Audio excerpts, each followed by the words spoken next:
ہیں تنگ دستی کے، یعنی کچھ ایسے اسباب ہیں کہ جن کی وجہ سے اللہ تعالیٰ رزق کو ذرا کم کر دیتے ہیں، بند کر دیتے ہیں، تو وہ جاننا بھی ضروری ہے۔ چنانچہ مختصراً میں بتاتا چلوں کہ جو بندہ کھڑے ہو کر جوتے پہن کر ننگے سر کھانا کھاتا ہے، اللہ اس کا رزق تھوڑا کر دیتے ہیں۔ اور اگر آپ دیکھیں تو آج کل کی دعوتوں میں یہی سلسلہ ہے۔ شادی بیاہ میں، ہوٹلوں میں، شادی ہالوں میں اکثر لوگ کھڑے ہو کے کھانا کھاتے ہیں، سر پہ کپڑا بھی نہیں ہوتا اور جوتے بھی پہنے ہوئے ہوتے ہیں۔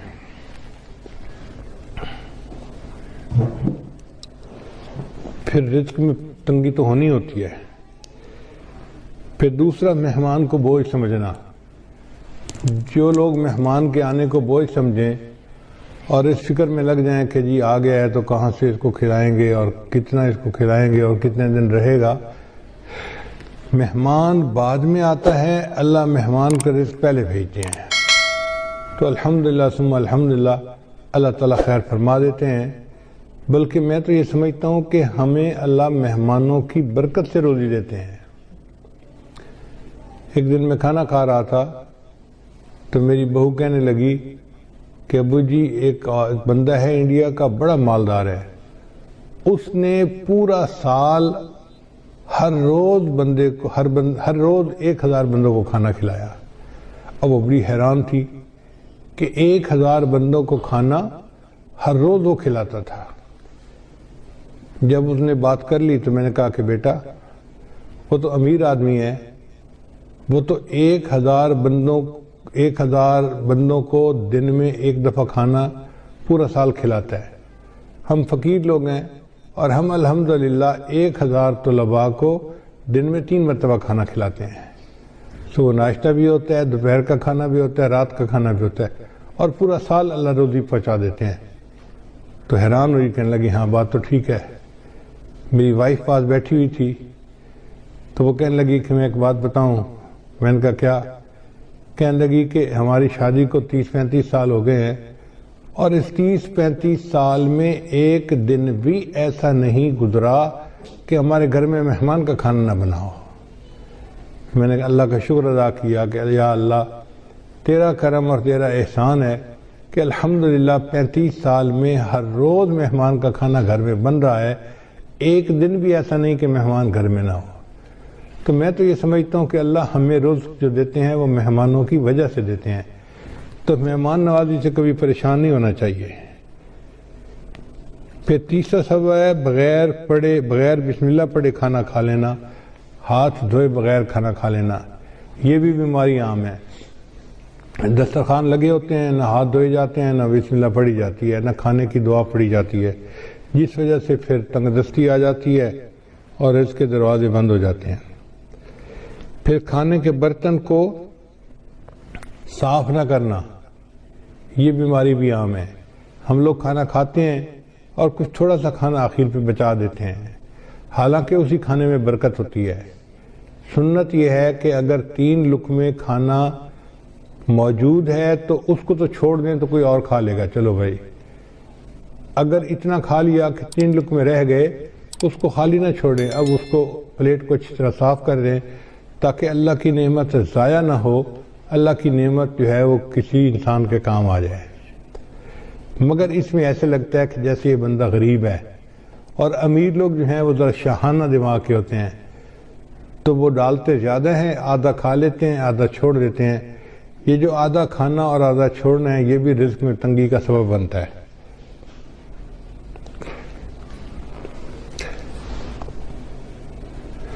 اور ایک اور بات کہ بیت الخلاء میں باتیں کرنا، پہلے زمانوں میں یہ گناہ کم تھا، آج یہ گناہ زیادہ ہے۔ بلکہ نوجوان بچے اور بچیاں جو ادھر ادھر کالیں کرتے ہیں چھپ چھپ کے، وہ تو کئی مرتبہ جا کے بیٹھ کے بات ہی کرتے ہیں بیت الخلاء میں، پتہ ہی نہیں چلے کسی کو کہ کیا ہوا۔ بیت الخلاء میں باتیں کرنے سے فرشتوں کو بھی تکلیف ہوتی ہے اور رزق کے اندر بھی تنگی کر دی جاتی ہے۔ پھر ساتواں بات ہے فقیر کو جھڑکنا۔ اگر کوئی مانگنے والا آئے تو بندہ فقیر کو جھڑکی نہ دے، چلے جاؤ بھائی یہاں سے، کہا نہیں آپ کو چلے جاؤ، سن نہیں رہے، جاتے کیوں نہیں، ایسے جھڑکی نہیں دینی چاہیے، بلکہ اگر کچھ ہے تو دے دے، اور اگر نہیں تو کہہ دے جی آپ آگے چلے جائیں۔ ہم ایک مرتبہ حرم شریف میں بیٹھے ہوئے تھے تو ایک UK کا بندہ حضرت کے پاس آیا مطاف کے اندر، کہنے لگا حضرت میں حج کے لیے آیا ہوں، لیکن یہاں مطاف میں تو مانگنے والے بہت ہیں، ہر تھوڑی دیر کے بعد کوئی فقیر آ جاتا ہے مانگنے والا، اب سمجھ نہیں آتی کہ ہم کس کو دیں اور کس کو نہ دیں۔ اگر ہم ہر کسی کو دے دیں تو ان کی تو عادت بگڑ جائے گی، تو دل چاہتا ہے کہ ان کو نہ دیں، اور اگر ہم نہ دیں تو پھر کون دے گا، تو دل چاہتا ہے دے بھی صحیح، تو اب فیصلہ کرنا مشکل ہوتا ہے۔ تو اب بتائیں کہ ہم کس کو دیں، ہمیں کیسے پتہ چلے کہ کون مستحق ہے اور کون مستحق نہیں ہے؟ حضرت نے اس کی ساری بات کو سنا اور پھر فرمایا کہ اچھا یہ بتاؤ کہ اللہ نے جو تمہیں دیا ہے تم اس کے مستحق ہو؟ اس نے کہا نہیں۔ تو حضرت نے فرمایا جب تم اس کے مستحق نہیں اور اللہ نے پھر بھی تمہیں دے دیا ہے، تم بھی اللہ کے خلق کو اپناؤ، دے دو، مستحق ہے یا نہیں یہ تمہارا مسئلہ نہیں، یہ اللہ کا مسئلہ ہے۔ تو بندہ چپ تو ہو گیا، مگر اس کے دل میں سوال تو بہرحال تھا۔ تو حضرت نے بھانپ لیا کہ اس کے دل میں سوال ابھی باقی ہے، تو پھر حضرت نے اس کو بات پیار سے سمجھائی۔ حضرت نے فرمایا کہ دیکھو وہ بندہ تمہارے پاس مانگنے آیا ہے، مان لیا کہ وہ صاحب حیثیت ہے اور عادتاً مانگ رہا ہے، تم اسے اس لیے دے دو کہ اللہ کا شکر ادا کرو کہ اللہ تو نے مجھے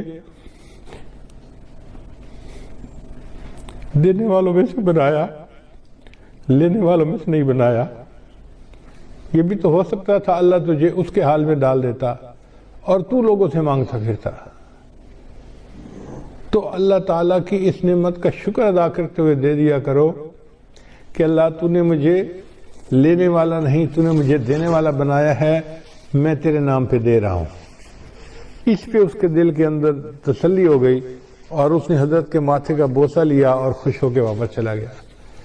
تو اس لیے اگر کوئی فقیر آئے تو اس کو جتنا دے سکتے ہیں دیں، اور اگر نہیں دے سکتے تو پیار سے کہیں جی آپ آگے چلے جائیں، اس کو جھڑکی نہ دیں، اس کو ڈانٹ ڈپٹ نہ کریں۔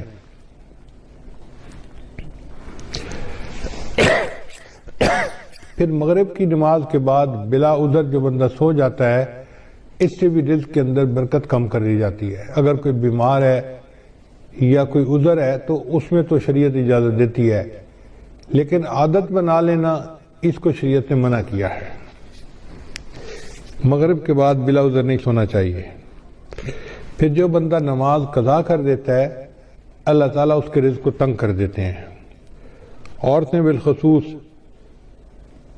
نیک عورتیں بھی نمازیں قضا کر بیٹھتی ہیں، پتہ ہے کیوں؟ سوچتی رہتی ہیں مہمان آئے ہیں، میں ان کو پہلے چائے بنا کے دے دوں پھر نماز پڑھ لیتی ہوں۔ اب وہ چائے بنا کے دینے میں اتنا کام لمبا ہو جاتا ہے کہ نماز کا ٹائم نکل جاتا ہے، ان کو یاد ہی نہیں ہوتا۔ یاد اس وقت آتا ہے جب اگلی نماز کا وقت شروع ہو چکا ہوتا ہے۔ یا یہ سوچتی رہتی ہیں کہ میں بچے کو نہلا لوں، بچے کھانا کھلا لوں، بچے کو پتہ کر لوں، بچے کو نہلا لوں اور پھر نماز پڑھوں گی۔ یہ جو پھر کا مسئلہ ہے نا، نماز قضا کرنے کی بنیاد یہی ہے۔ نماز کو کبھی پھر پہ نہیں رکھنا چاہیے، ابھی پہلے نماز پڑھیں، بعد میں جو کرنا ہے کریں۔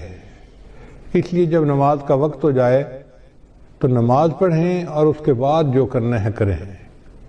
نماز کو کبھی آئندہ پہ نہ چھوڑیں، کیا پتہ چند سانس مزید ہیں بھی صحیح کہ نہیں۔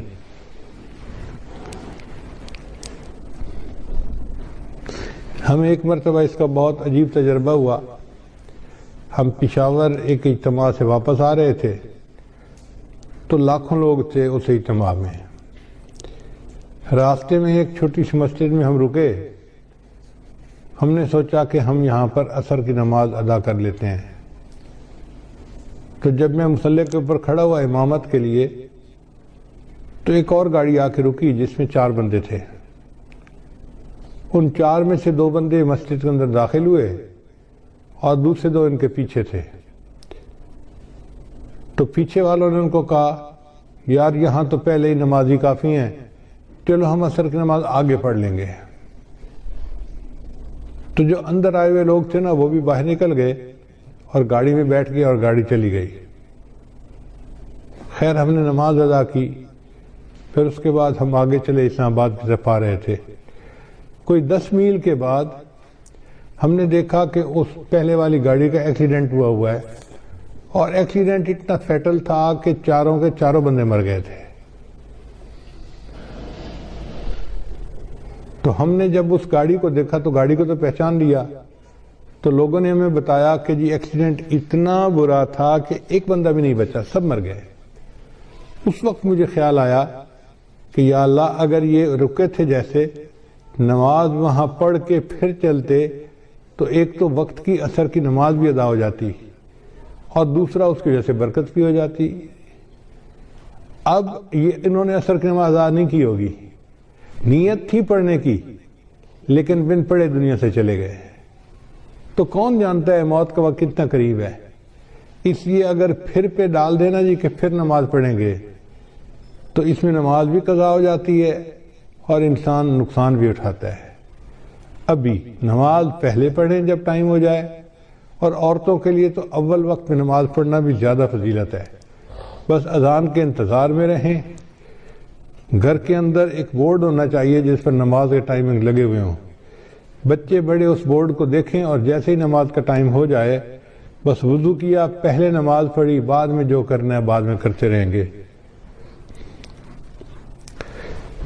پھر 11ویں چیز جس سے رزق میں کمی آتی ہے وہ ہے جھوٹ بولنا۔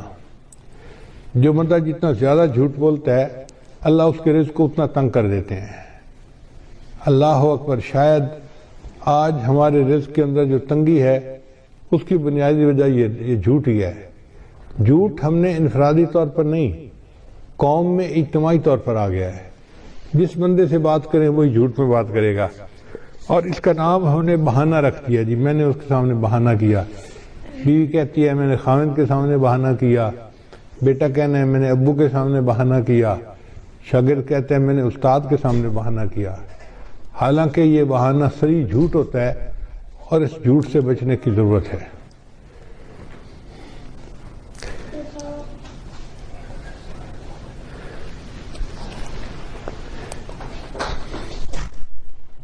بارہواں عمل ہے موسیقی کا سننا۔ آج کل گھروں کے اندر گانے چل رہے ہوتے ہیں، فلمیں چل رہی ہوتی ہیں، عورتیں موسیقی کی آواز پہ کام کر رہی ہوتی ہیں کچن میں، گھر میں، اور کہتی ہیں الٹا کہ جی موسیقی تو روح کی غذا ہے، اور اس بات کو بھول جاتی ہیں کہ جس گھر میں موسیقی چلتی ہے اللہ ان کی رزق میں تنگی کر دیتے ہیں۔ پھر 13واں عمل اولاد کو برا بھلا کہنا۔ کچھ ماں باپ اولاد کو جلدی گالیاں دینا شروع کر دیتے ہیں، یا برے الفاظ کرنا شروع کر دیتے ہیں، یا کوسنا شروع کر دیتے ہیں۔ تو جو اولاد کو برے الفاظ کہیں گے یا کوسیں گے ان کے رزق کو اللہ تعالیٰ ویسے ہی تنگ کر دیں گے۔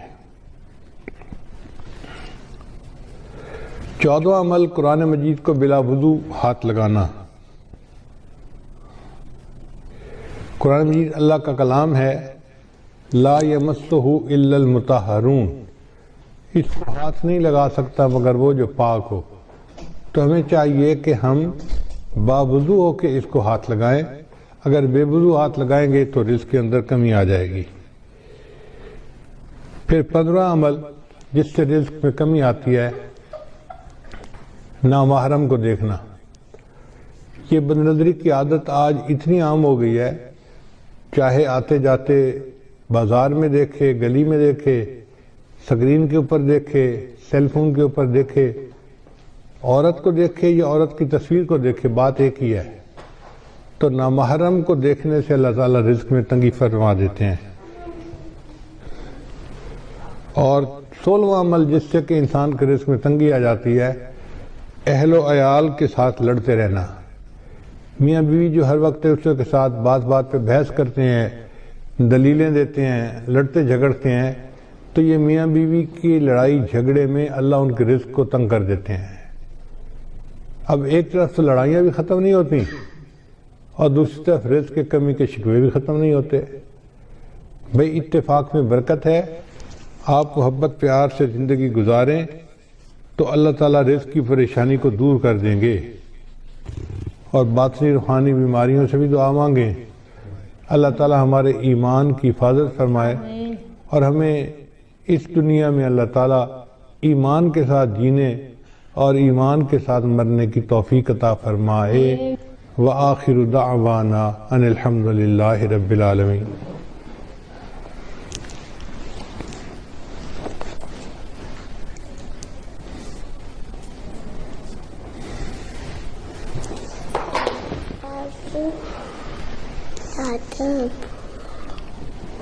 دادا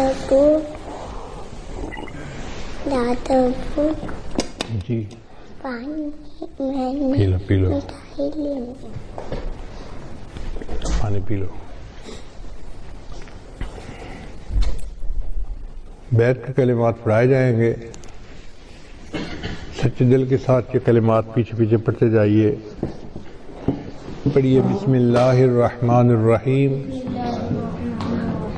لا الہ الا اللہ محمد الرسول اللہ، آمنت باللہ وملائکتہ وکتبہ ورسلہ والیوم الآخر والقدر خیرہ وشرہ من اللہ تعالی والبعث بعد الموت، آمنت باللہ کما ہوا باسمائہ وصفاتہ وقبلت جمیع احکامہ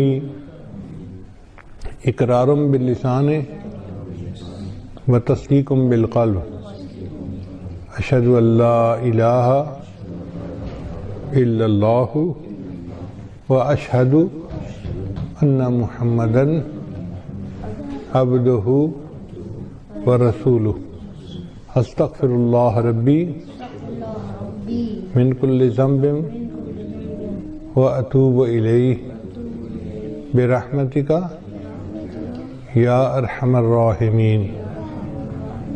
ان کلمات کو پڑھنے سے ہم تو طائب ہو چکے ہیں، چند معمولات ہیں جن کو باقاعدگی سے کریں گے تو اللہ تعالیٰ دل کو منور کریں گے۔